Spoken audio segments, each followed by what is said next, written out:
I decided when I retired that there was some unfinished business I really needed to see through. Frankly, the whole way in which we quantify, measure lighting and apply the technology in lighting just misses the point that we provide lighting for people. And until we get a really sound basis that relates people's response to lighting to the quantities, the technology is irrelevant to the process of design. The assumption that was made early on that the purpose of lighting is to illuminate visual tasks so that people can work productively, efficiently and economically is simply not a sound basis for us providing lighting in this day and age.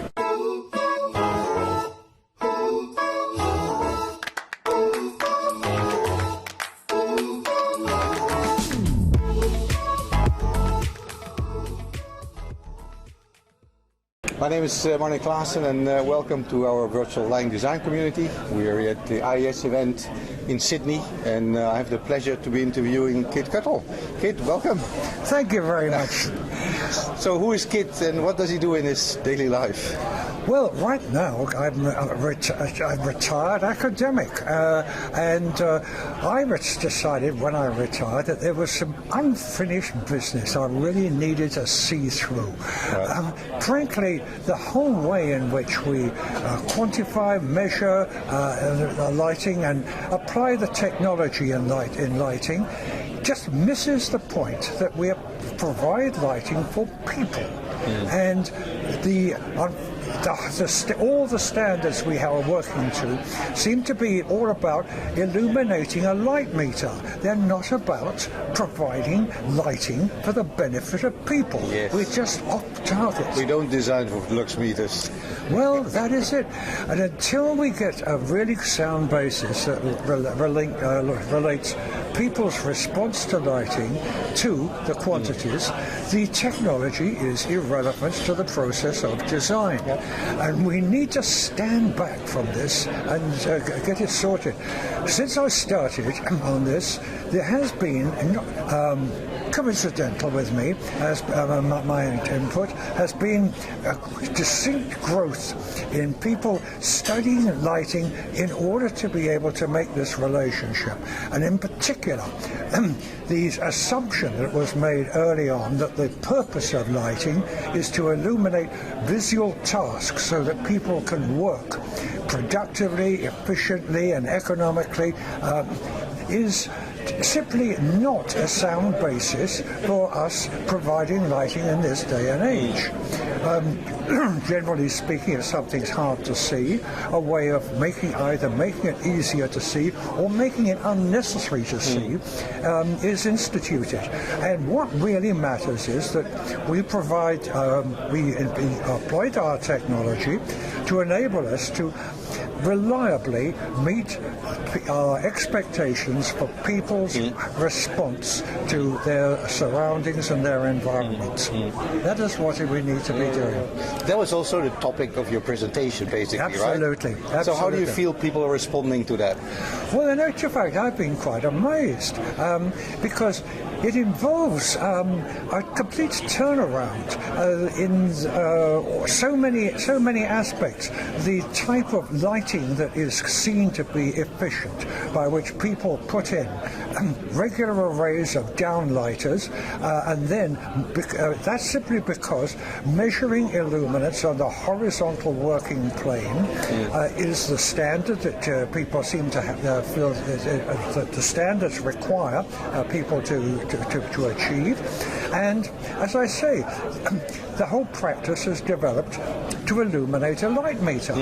It's got really nothing to do with how people respond to their surroundings and the role that lighting can play in not just making things visible, but giving some value, giving some intent, and making places work visually, and so that people can, the lighting actually transforms people's experience of their surroundings. That is what we need. Lighting is very transformative in a way, for sure. Now, the main theme of this event here is what's next in lighting? What's the future? What's the next big thing that you can see? And you've come from so long ago, so it has happened so much since the early days of incandescent and fluorescent. What's the next big thing from your perspective? Well, as far as the technology of lighting is concerned, this doesn't seem to, it just seems to be driven very effectively and very efficiently, because the amount of innovation that has occurred with light sources and controls in particular has been remarkable, and the industry is doing a splendid job of bringing all the advantages to us. What is not developing is development of applying this for the benefit of people. Of course, there are gifted lighting designers who do this very efficiently and very well, but the actual proportion of installed lighting that is designed by these people is tiny.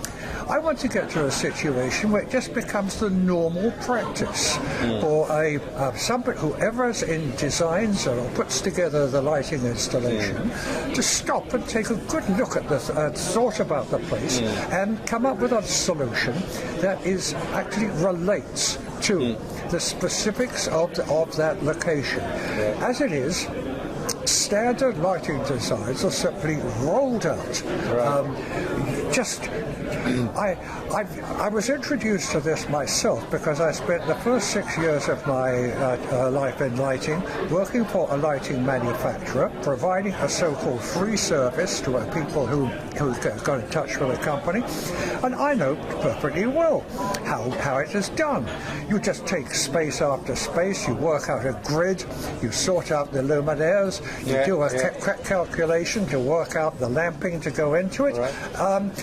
Get this drawn up, send it down to sales department for pricing up, out it goes to the client, and you move on to the next job. I was very good at it, actually. They were very disappointed when I left them to join a young architect called Derek Phillips, who was setting up Britain's first architectural lighting consultancy practice. He had a successful architectural practice, by the way, and he had one other guy who was working on lighting. I became the second one. Now, of course, that's DPA Lighting Consultants, an international organization that was won awards all over the place. Yes, Derek was the person who first started me thinking about how you apply lighting specifically to applications and come up with lighting that really works for locations. And look where that brought you today. But you see, what I want is to get to a situation where the sort of person who is employed to do the job I was doing will be able to look at that position and say, I can do a bit better than this. I can do more. I can make the lighting work for these people. And until we have a change in the lighting standards, which will lead to changes in the recommendations, and leads to people having metrics that actually relate to the visual experience, so that we can say that yes, there are standards that have to be met. We can't expect standards to vanish and disappear, but the standards absolutely are such that if you design lighting that people are going to respond to well, it definitely will comply. As it is, that simply is not the situation. Uniform illumination of a horizontal working plane is got nothing to do with a satisfactory human response. Standards has to go along with the change that is happening over time as well, right? Yes, indeed. So we talk a lot about artificial intelligence nowadays with all the new things coming in. Does it ring any bells for you, or is it like far from my bed? I have not the slightest doubt that it won't be long before somebody comes up with a situation where you just feed in the dimensions, surface properties of a space, tell them what category of activity is going to be there, and a lighting solution will just come rolling out. The point is that I would hope that it's going to be a long time before human thought is completely cut out of the process, and you can't do better than by getting somebody who is thoughtful, someone who is imaginative, and has a bit of experience to get in and do the job. I mean, I'm still somebody who likes to sketch and have a pen, but a lot of people nowadays, they're all computer bound and they only can do something with a computer. So it's the same thing. We're moving into this virtual, artificial world and think, what will be our role in that, right? Now, you have contributed to our virtual line design community platform with a very interesting talk. Tell me about your experience doing it in this way that we can record your thoughts and then disseminate it amongst our members in the community. Well, I have to say that I gained a lot from catching other people's contributions. I gave my own contribution, and it sort of goes out into a void, and I don't know how people responded to it. That is the difference between doing it that way and coming to a conference like this, where I can just come out, and as I'm getting my lunch or getting a cup of coffee, I'm meeting people and talking to them and getting their feedback. I could see the huge value of being able to have international events and where so many people can come together, could all be done over the internet. But there's still that human, personal interaction that's so important. Aspect that is lacking I do feel. Maybe the answer is, in actual fact, to have a combination of these two things. That's what we're here. That's it. This is the face-to-face. Right. The days when we could just keep jetting about the place, yes, we do have to take a more responsible attitude there. But if we just come down to a few of these events where we travel to, but we still get to exchange thoughts and ideas using the internet, so that we don't have to go long periods between getting some interaction with other people. We can keep this on a much more frequent basis, but possibly we do meet other people a little bit less frequently. Yes, that's right. Now, you have been around for so long time. What still gets you out of bed in the morning? What drives you? What's the passion that gets Kit Cuttle doing what he's doing? Well, one of the things I think is getting old. I don't sleep anything like as long as I used to, and I tend to wake up quite early in the morning, and I get fed up with lying in bed and decide I want to get up and do something.